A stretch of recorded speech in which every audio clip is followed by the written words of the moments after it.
Bienvenue dans ce 34e épisode des Carencés. Je suis Guren et je suis en compagnie d'Hermine de Badger, notre illustratrice en chef, que vous avez aussi entendu dans un épisode précédent. On a Simon qui est toujours là aussi aux manettes, même si cette expression ne veut plus rien dire depuis l'invention des ordinateurs en 1839 environ. Et enfin, il y a Crapaud qui est là et qui va nous faire une grande chronique sur un sujet que je te laisse présenter en quelques mots. Oui, en fait, je vais juste revenir sur quelques points qui sont assez problématiques quand on gère un refuge pour animaux de la ferme, et voilà, partager un petit peu avec vous cette expérience-là. Ok, et ben on commence tout de suite, je te laisse le micro et puis nous on va se permettre de te couper pour te poser des questions au fur et à mesure.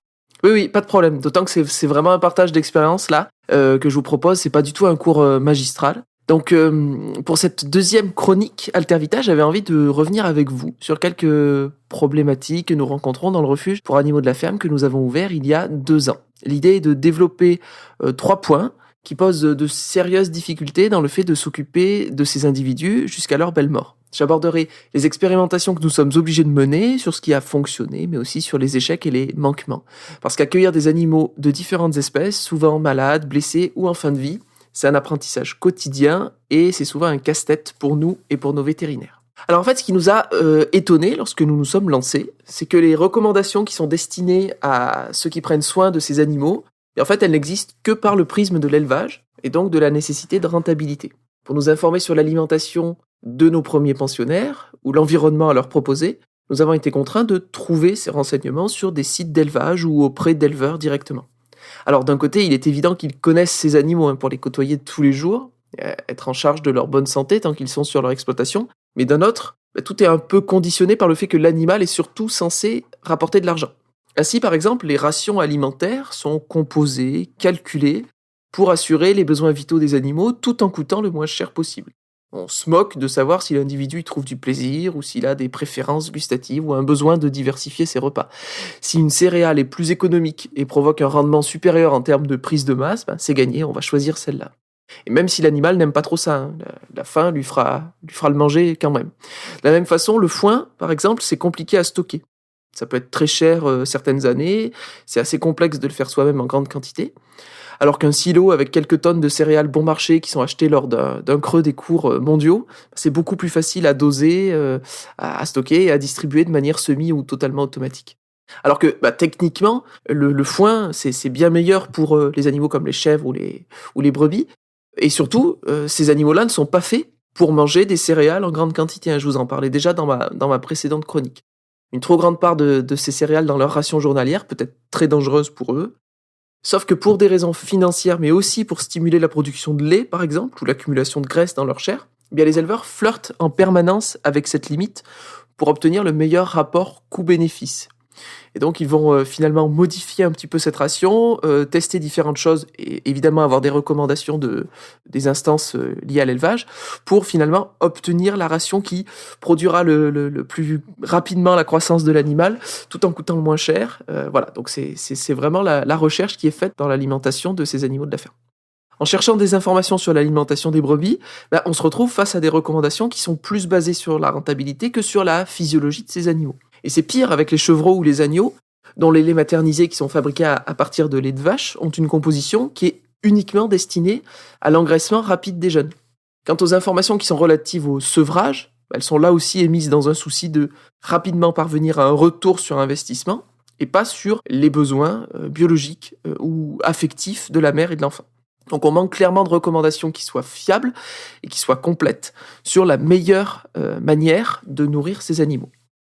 C'est intéressant parce que tu soulèves cette problématique et j'ai envie de dire, limite, il faut ouvrir un refuge pour y être confronté, quoi. Parce que dans aucun autre cadre, tu peux ne serait-ce qu'aborder ces trucs-là, quoi. Ouais, c'est ça, c'est exactement ça. Donc c'est intéressant, ouais. Et du coup, c'était pour les moutons, par exemple, c'est les animaux qu'on a accueillis en premier, c'était vraiment le grand vide. C'est un peu moins le cas, justement, pour les chèvres ou les lapins, grâce aux connaissances qu'on a acquises par l'élevage des chèvres et des lapins nains, qui sont des animaux de compagnie. Donc là, pour le coup, on s'était déjà posé ces questions auparavant, puisque grâce à ce rapport domestique, mais qui était dénué de toute recherche de rendement, on a déjà accumulé une bonne quantité d'informations sur leur alimentation ou l'enrichissement dans l'environnement qu'on peut leur proposer. Il est d'ailleurs pas rare de trouver en librairie ou sur des sites assez grand public des recommandations détaillées pour accompagner et aiguiller les personnes qui élèvent ce type d'animaux à la maison. Et de même, le travail de pédagogie qui est mené par le refuge Groing-Groing sur la nutrition, mais aussi les soins, l'habitat à offrir aux cochons, c'est une véritable mine d'or pour nous et pour tous les adoptants qui peuvent accueillir des cochons, qui soient nains ou des cochons d'élevage. Mais c'est quand même, oui, un peu fou, t'as raison Guren, de se dire que faut attendre quelque part l'ouverture de ce type de structure, de refuge par exemple pour animaux de ferme, pour qu'on se pose enfin la question de ce qui est le plus idéal pour eux et non pas pour nous. Et en même temps, ma remarque, elle est un peu naïve parce que c'est des animaux qui sont des animaux d'élevage. Ça n'a jamais été pensé pour... Mais en fait, c'est-à-dire que déjà, même leur race et les croisements sont déjà optimisés. C'est-à-dire que déjà, même avant leur naissance, tout est optimisé pour qu'ils soient le plus efficace, le plus rentable. Ouais. Et du coup, ça sera sans doute un des grands défis des refuges. Ça sera de mettre en commun toutes les connaissances empiriques qu'on va pouvoir trouver et puis d'ouvrir peut-être nos portes à des scientifiques s'ils souhaitent travailler sur ces questions-là pour progresser vers une meilleure compréhension de l'ensemble des besoins de ces animaux. Et je vois tout de suite qu'il y a certains petits malins qui vont me dire mais les éleveurs savent aussi que de toute façon le meilleur qu'ils doivent donner à leurs bêtes c'est de l'herbe et que ces véganes ils pensent encore avoir inventé l'eau tiède en découvrant que l'herbe c'est ce qu'il y a de mieux pour nourrir ces animaux. Mais il y a quand même d'autres questions, par exemple en l'absence d'herbe dans un enclos. Parce que voilà, au bout d'un moment, selon la taille de l'enclos, la superficie, ou même si on est en milieu un peu plus naturel, il y a des moments où il va pas y avoir d'herbe. Qu'est-ce qu'on fait? De quoi on les nourrit? Comment est-ce qu'on fait en hiver? Comment est-ce qu'on fait quand il y a de la neige? Et puis même, il y a une question encore plus, la question à 1 million. Comment est-ce qu'on gère l'alimentation d'une chèvre ou d'une brebis très âgée et qui a perdu toutes ses dents? Parce que sans dents, pas de mastication. Donc pas de mastication, pas de palais, pas de palais. Oui, ça a été vraiment un enfer pour vous. Ouais, c'est ça. Quand vous avez accueilli la mouche, là, c'était vraiment exactement. La question. Ouais. Il y a pas de rumination, donc forcément, il va y avoir amaigrissement, et puis affaiblissement, et puis une mort progressive de l'animal. Et c'est toute la problématique, voilà, de la mouche justement au refuge, puisque c'est une brebis qui a plus de 11 ans, qui n'a quasiment plus de dents et qui ne profite donc absolument pas de l'herbe, du foin qu'on peut lui donner. Donc les vétérinaires, ils n'avaient jamais eu affaire à ce type de problème, à une brebis qui était parvenue à un âge suffisamment important pour être touchée par ce souci-là, parce que normalement leur vie, elle s'achève bien plus tôt, à la fin de leur carrière de reproductrice. Puis je crois que à plusieurs reprises, tu as expérimenté justement la réponse habituelle qu'on donne dans ces cas-là, quoi. C'est-à-dire que c'est des animaux qui sont tués rapidement, quoi. Enfin. C'est aussi des nouvelles questions pour le vétérinaire. Ton vétérinaire, il connaît pas toujours, il est pas toujours confronté à ça. C'est aussi des nouveautés pour lui. Ah oui, carrément. Oui, donc ils prennent conseil, ils appellent des confrères, mais il y a pas grand monde qui a déjà vu une brebis qui a atteint cet âge-là et qui souffre maintenant du problème de dents, un petit peu comme ce qu'on peut voir avec les éléphants là, quand ils ont plus de dents et qu'on est obligé de trouver des solutions. Mais là c'est un petit peu ça. Et donc on avance même par tâtonnement, donc un petit peu de céréales rajouter dans sa ration, de la luzerne en granulé ou en ballot, des fruits, des légumes frais. Voilà, il y a aucune certitude que ce soit le mieux. On a quelques frayeurs quand elle recommence à perdre du poids, on est plutôt heureux quand elle en reprend. Et voilà, en tout cas, il nous faudra bien à un moment des informations claires et précises sur la meilleure manière de faire à l'avenir, de gérer ça si notre rapport avec ces animaux évolue. Donc pour l'instant, nous, on essuie un peu les plâtres en gérant des situations qui sont encore très originales.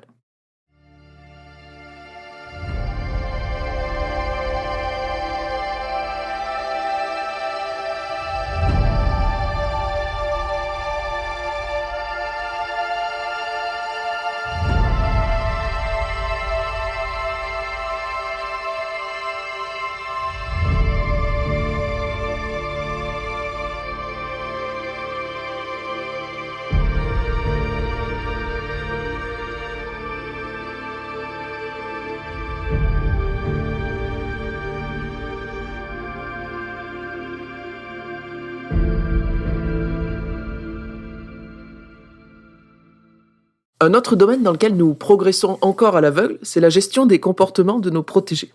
Pour vous dresser un petit peu la complexité du tableau, déjà premièrement, chaque espèce va avoir ses particularités au niveau de la sociabilité, en ayant plus ou moins, par exemple, besoin de la compagnie des autres. Les brebis, elles forment un groupe qui est beaucoup plus soudé que les chèvres.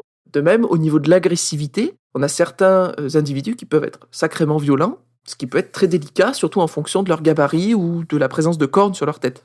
Alors, si je continue avec les animaux là que je vous décris jusqu'à maintenant, là pour le coup, ce sont plutôt les chèvres qui peuvent ruer dans le flanc d'une brebis, qui peuvent planter leurs cornes dans le corps de quelqu'un d'autre en se battant. Et donc, on cherche des solutions là-dessus. Donc en ce moment, on teste par exemple des balles de tennis fixées au bout des cornes des chèvres pour limiter ce risque. Il y a également, en plus du comportement direct, il y a également l'habitat qui doit être pensé en fonction de l'espèce, la hauteur du grillage, le type de végétation qu'on leur propose, l'ensoleillement, l'enrichissement de l'environnement avec des jeux, des plateformes, par exemple Fripon, le bouc nain qu'on a au refuge. Un petit ange. Ça, c'est parce que tu ne vis pas au refuge.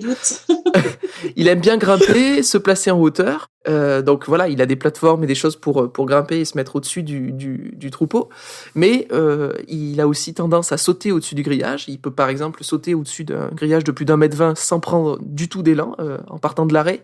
Et donc, du coup, dans la gestion des parcs, de la cohabitation avec les autres espèces, ça complexifie grandement le travail. Avec lui, il faut pas, tu vois, c'est pas les balles de tennis, c'est les balles de bowling, c'est du lest qu'il faut lui mettre, tu vois. Non, mais voilà, mais ça, on le sait pas avant d'accueillir tel ou tel animal. Il y a des sites sur Internet qui donnent quelques infos sur la hauteur du grillage, mais ça varie tellement en fonction de l'espèce, et puis même de l'individu en particulier. Oui, voilà, c'est limite, il faudrait ça. Un terrarium de 1 hectare. Et donc ça, c'était, voilà, par espèce, en gros, il y a déjà des comportements qui sont qui sont différents entre les brebis, les chèvres, etc.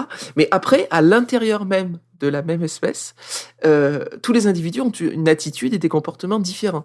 On va avoir certaines brebis qui sont hyper curieuses, qui vont être très affirmées face au groupe et qui vont être en demande de lien avec l'être humain. Et d'autres qui sont beaucoup plus craintives, qui n'ont pas envie qu'on les approche.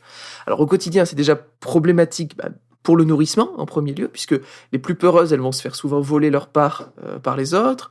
Et ponctuellement, c'est aussi un casse-tête pour réaliser les soins, comme administrer les vermifuges ou pratiquer la tonte, puisque presque chaque animal va demander une stratégie différente pour y parvenir dans les meilleures conditions. Donc du coup, à l'intérieur de la diversité comportementale interespèce, il existe aussi une forte variété de traits de caractère intraspécifiques. Oui, ce sont des personnes. Ce sont des personnes. Il faudra du coup tenir compte de toutes ces spécificités dans les rapports que nous entretenons avec eux, mais aussi dans les interactions que nous provoquons entre les individus en les plaçant dans le même espace, en les nourrissant en même temps, par exemple. Donc, mettre des brebis, des chèvres dans le même refuge, ça pose des problèmes.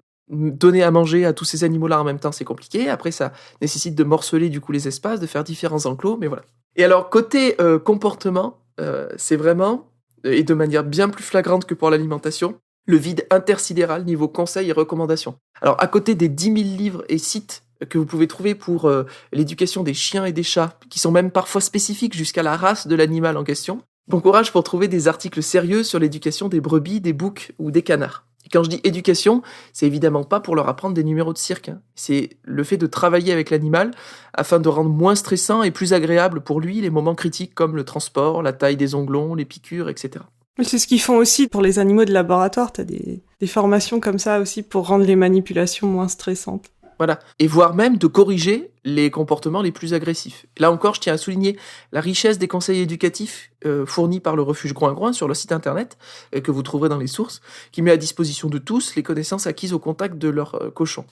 Et par exemple, les cochons, c'est des animaux qui eux aussi doivent être éduqués, au risque sinon de devenir rapidement ingérables, ce qui débouche d'ailleurs souvent sur des abandons de la part des particuliers.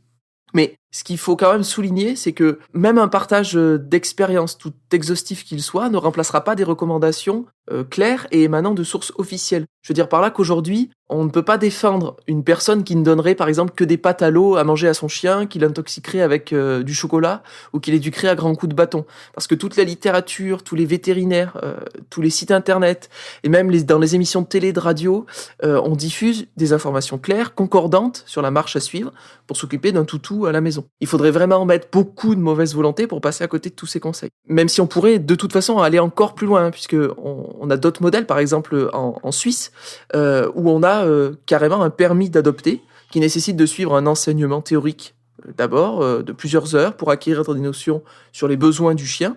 Et puis après, on a aussi un enseignement pratique avec l'animal, un éducateur canin pour poser les bases de son éducation. Donc ça, c'est quelque chose qu'on pourrait imaginer en France. Alors ça a des avantages, hein, on met pas un chien dans les mains de n'importe qui. Ça a aussi des inconvénients puisque ça sélectionne financièrement les futurs propriétaires puisque ces formations sont payantes. Mais bon, ça c'est un autre débat. Ce qui est sûr, c'est qu'en France, on a déjà un accès global, gratuit et facile à une information sûre et officielle pour élever correctement son animal de compagnie, que ce soit un chien ou un chat.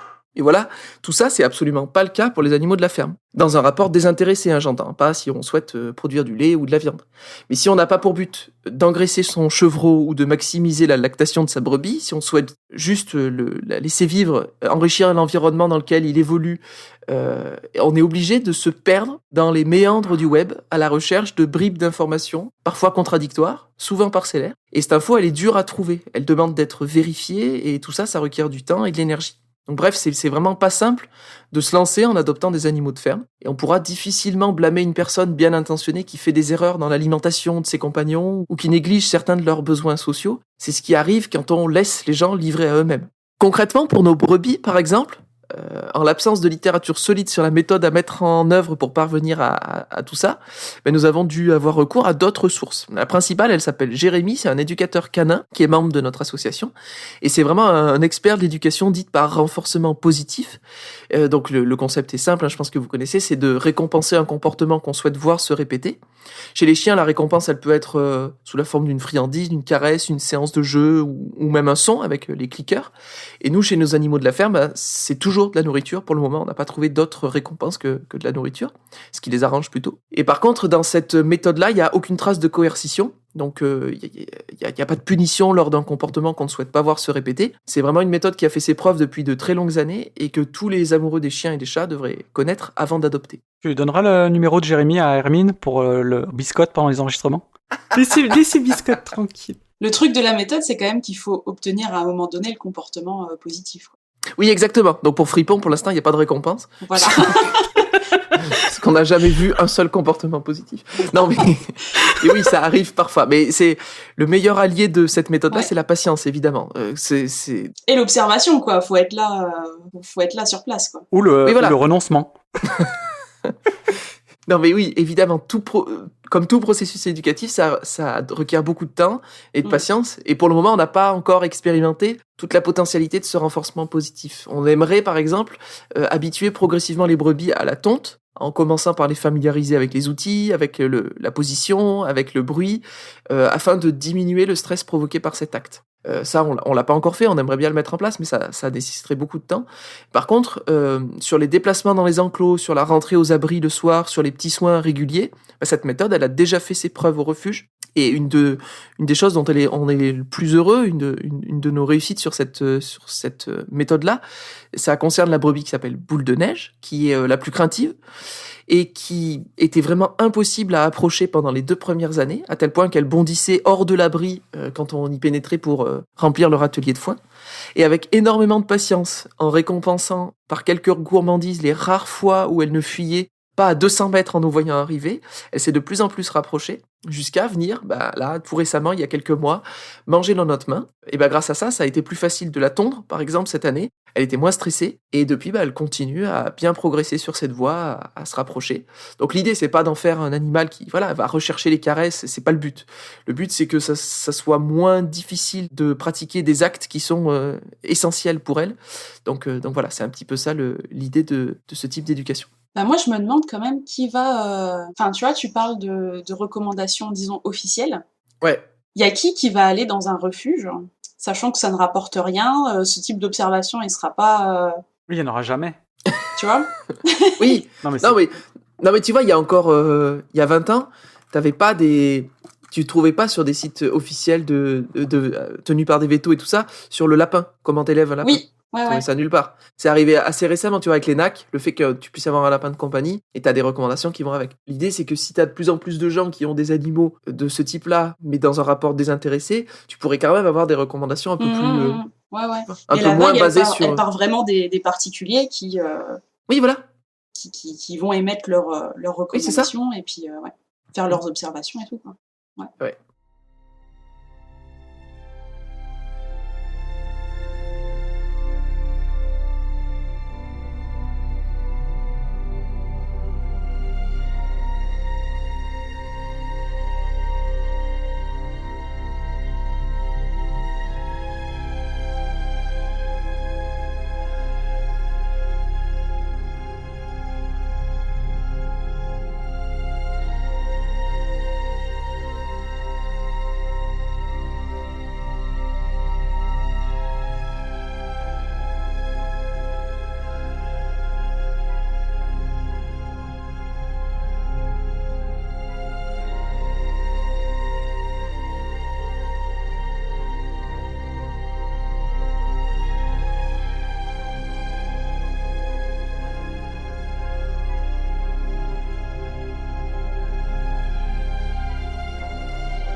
enfin, le dernier domaine pour lequel la compagnie d'animaux de ferme issue de sauvetage est encore au stade expérimental, ça concerne les soins vétérinaires. Notre équipe de professionnels est ainsi confrontée à des cas vraiment inédits et sont amenés à pratiquer des actes qu'on ne leur avait même pas enseignés dans leurs études. Alors, mettre quelques agrafes pour inverser un prolapsus vaginal, c'est un acte courant pour eux, hein, d'accord ? Quand on a un organe qui peut sortir lors d'une mise bas, par exemple, rajouter quelques agrafes pour que ça tienne, ça se fait. Mais par contre, réaliser une ablation totale de cet organe-là, avec une reconstruction externe, ça, c'est ce qu'on a fait sur notre brebis Indiana, par exemple, mais c'est du jamais vu pour eux. Et la raison, elle est simple. Une brebis, elle doit rester fertile dans un élevage. Elle doit pouvoir continuer, après cette mise bas-là, de faire des agneaux. Et une opération de ce type-là, elle ôte la capacité reproductive, et donc elle sera jamais pratiquée dans un élevage, même à la fin de la carrière de l'animal, parce qu'il y a l'aspect financier qui entre aussi en ligne de compte. Dans cette optique-là, il y a beaucoup d'éleveurs qui vivent dans une situation économique qui peut souvent être difficile, en fait, ils vont rogner sur les coûts vétérinaires en réalisant eux-mêmes certains soins, et d'ailleurs souvent en faisant appel à de l'homéopathie ou de la phytothérapie. Et le vétérinaire, il n'est appelé qu'en cas d'extrême urgence, voire il n'est pas appelé du tout. Hein. C'est assez problématique et les vétérinaires nous disent bien qu'ils aimeraient que les éleveurs les contactent plus vite, plus tôt, plus souvent sur des choses qui seraient soignées rapidement et qui malheureusement dégénèrent parce que les soins ne sont pas pratiqués assez rapidement. Et cela, ça m'amène à vous parler de notre dernier sauvetage, c'est la chèvre Mélisse, qui provient d'un petit élevage d'une vingtaine d'animaux, qui produit des fromages bio qui sont vendus sur les marchés locaux. C'est notre vétérinaire, en fait, qui, suite à une visite là-bas, nous a informé de la présence d'une vieille chèvre qui était atteinte d'une mamite, donc une infection de la mamelle, que l'éleveur ne souhaitait pas soigner pour des raisons financières et parce que c'était la fin de sa carrière. Après qu'on ait pris contact avec l'exploitant, il a accepté de nous donner cet animal pour que nous puissions le soigner comme il se doit. Mais l'infection s'était terriblement aggravée entre le temps qu'on puisse établir un contact avec lui et qu'on puisse fixer une date. Et ça s'était tellement aggravé que ça s'est même allé jusqu'à faire exploser une de ses mamelles, qui du coup pendait, toute putrifiée à notre arrivée. Et l'autre mamelle était également sur le point de rompre à cause de l'infection. Alors notre vétérinaire, on avait planifié le rendez-vous, il a réalisé dès le lendemain une intervention chirurgicale de près de 3 heures pour lui ôter la mamelle qui était prête à éclater. Et c'était grand temps, puisqu'on a retiré à peu près 6 kilos de tissu infecté sur une seule mamelle. Et c'était une grande première à la clinique, et c'est tout à fait logique là encore, puisque aucun éleveur n'avait jamais payé plusieurs centaines d'euros pour sauver un animal en lui ôtant l'organe qui lui permet justement de produire du lait et donc qui lui permet d'avoir des rentrées d'argent. Sans ça, l'animal n'a plus aucun intérêt à la ferme, évidemment. Et du coup, cette opération, c'était une première. Ils n'avaient jamais retiré une mamelle intégralement, et puis surtout avec une telle infection, mais voilà. Donc là aussi, c'est de l'expérimentation, ils découvrent. Il a fallu réfléchir au type d'anesthésie utilisée, aux produits qui ont été mis en œuvre, à la méthode d'ablation, et puis aux soins post-opératoires. Tout ça, ça a été mis au point spécialement pour l'occasion, par nos vétérinaires, qui ont contacté des confrères, qui sont replongés dans leurs bouquins, parfois, pour réaliser cette opération si particulière. Est-ce que tu sais si c'est documenté ça après? S'ils gardent une trace pour que ça serve pour une prochaine brebis ou quoi? Ouais, je sais pas du tout, j'en ai pas parlé avec eux. Ouais. Est-ce qu'ils ont une publication, un canal de communication entre eux pour ce genre de truc ou... Ouais, peut-être, ouais. Ce serait intéressant. J'en sais trop rien. Après, ce que je sais, c'est que ils communiquent quand même entre eux, surtout entre les vétos qui font de la rurale. Et du coup, je pense que s'ils ont des contacts, s'il y a un autre véto qui les appelle en disant qu'est-ce que tu sais faire là-dessus. Voilà, c'est vrai qu'ils s'échangent les infos comme ça, mais je pense que c'est plutôt de manière informelle qu'autre chose, quoi. Le fait qu'ils aient eux-mêmes contacté des confrères pour chercher des informations, oui. Ça prouve que oui, ils communiquent entre eux. Donc si quelqu'un d'autre un jour revient avec cette question-là, on saura vers qui le pousser, car quelqu'un a déjà fait l'acte, quoi. Mais notre veto, c'était marrant parce qu'il nous a dit j'ai appelé plusieurs confrères qui font vraiment que de la rurale, qui passent dans les élevages tous les jours, etc. Et quand je leur ai dit qu'on allait ôter totalement les mamelles d'une chèvre, en plus de plus d'une dizaine d'années, ils lui ont juste dit non, on sait pas, on n'a jamais fait, vas-y, tente-le, mais on sait pas. Donc voilà, là, on a pris le risque parce que de toute façon la brebis elle avait plus de 10 ans, elle allait pas supporter que sa deuxième mamelle explose dans tous les cas. L'infection elle était quasiment généralisée, on avait une septicémie de toute façon qui était en place, donc c'était fallait tenter, quoi. Donc c'était ça ou la mort, donc. Voilà, là ça a plutôt fonctionné, même si elle est toujours en repos pour l'instant, on croise les doigts, mais normalement elle est toujours sous antibiotiques, mais ça tient bien pour l'instant. Mais voilà, c'est vraiment c'est de l'expérimentation pour le coup. Et pour l'instant, tous ces actes un peu originaux, ils sont de plus en plus monnaie courante au refuge, puisque nous, on va demander la réalisation de soins qui sont nécessaires, essentiels à la survie, à la bonne santé de nos protégés, sans que le besoin de pouvoir continuer à les exploiter ou que le facteur économique n'entre en ligne de compte. Et du coup, ça va diversifier et ça intensifie déjà le nombre d'actes qu'on demande aux vétérinaires de pratiquer. Et en plus, chez nous, les animaux atteignent un âge qu'ils n'auront jamais dans les exploitations. C'est ce dont je vous parlais tout à l'heure avec la mouche. Ce qui les amène du coup à développer des affections nouvelles qu'il faudra aussi savoir gérer. Donc voilà, c'est tout autant de nouveautés qu'il va falloir savoir soigner. Il va falloir faire l'EHPAD Altervita à côté du refuge. Non mais c'est ça. Et du coup, avec ce nouveau rapport un petit peu plus désintéressé avec ces animaux, derrière les portes des autres refuges ou bien chez des particuliers qui les accueillent comme compagnons, la médecine vétérinaire, elle va évoluer, elle va développer sans doute de nouvelles méthodes. Quand on voit la multitude des actes médicaux qui sont pratiqués sur les chiens et les chats, les moyens qui sont investis dans la gestion de leur pathologie, on rêve du jour où les vétérinaires auront autant de cordes à leur arc pour soigner les animaux de ferme. Il y a un refuge aux États-Unis qui s'appelle Gods of Anarchy, je sais pas si je prononce bien, mais voilà, où là, ils accueillent des chèvres et des boucs qui ont été, qui sont soit amputés, soit qui ont des problèmes de locomotion, parce que voilà, à la naissance, il y a souvent, lors de la mise bas, des problèmes avec les membres sur ces animaux-là, et ils réalisent des prothèses, mais qui sont absolument incroyables. Et pareil, là, ils partent de rien. Hein. C'était pas pratiqué avant. Il n'y a pas un seul élevage où on va mettre une prothèse à une chèvre pour qu'elle reste dans le troupeau. Non, ça n'existe pas. Donc, ils inventent de nouvelles méthodes. Ils ont plein de connaissances là-dessus. Et du coup, ça servira sans doute dans le futur pour pour des particuliers qui ont des chèvres ou pour d'autres refuges. Et du coup, on l'a vu, que ce soit au niveau de l'alimentation, de l'éducation ou des soins médicaux, c'est vraiment pas simple de s'occuper d'animaux d'élevage sans avoir pour finalité leur exploitation.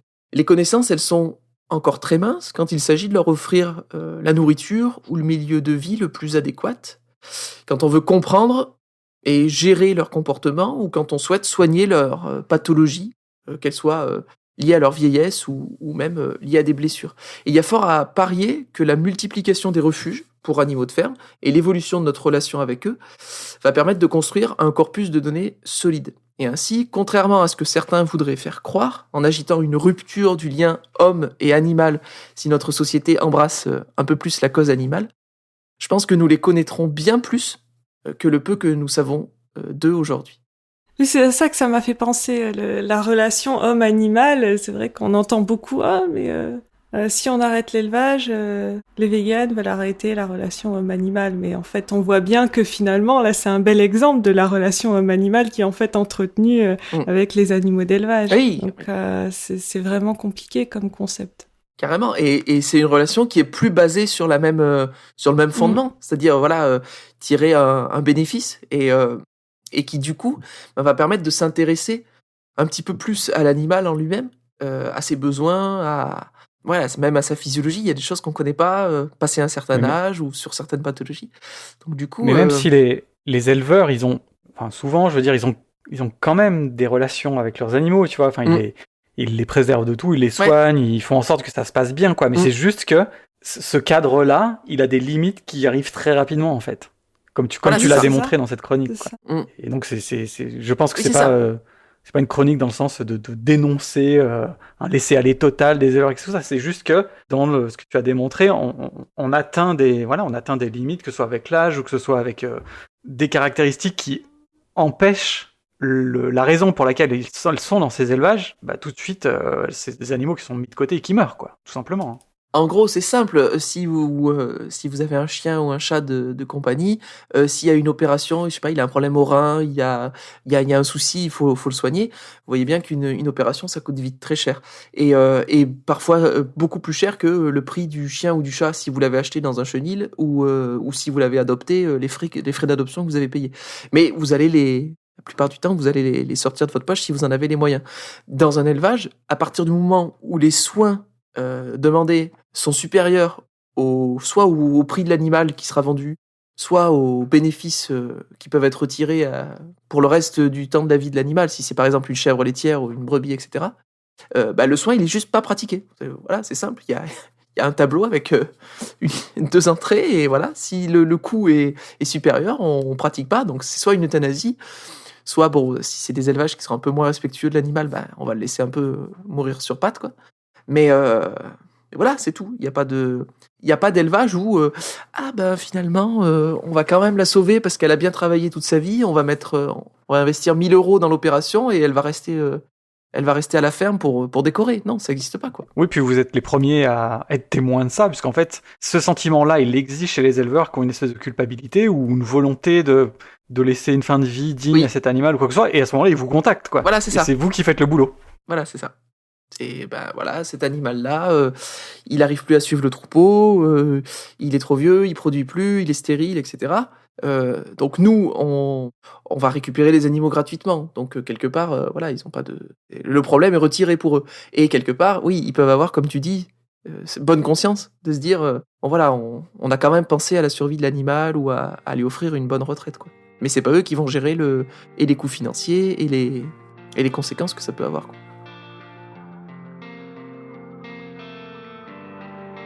There's a story of a young man who was taken from his home. He missed his sister become a woman, and his father growing old. From the distance he watched his mother mourn a loss all alone. And when he thinks about his brother, he can't seem to find the phone. From the window of his life, he can see his home.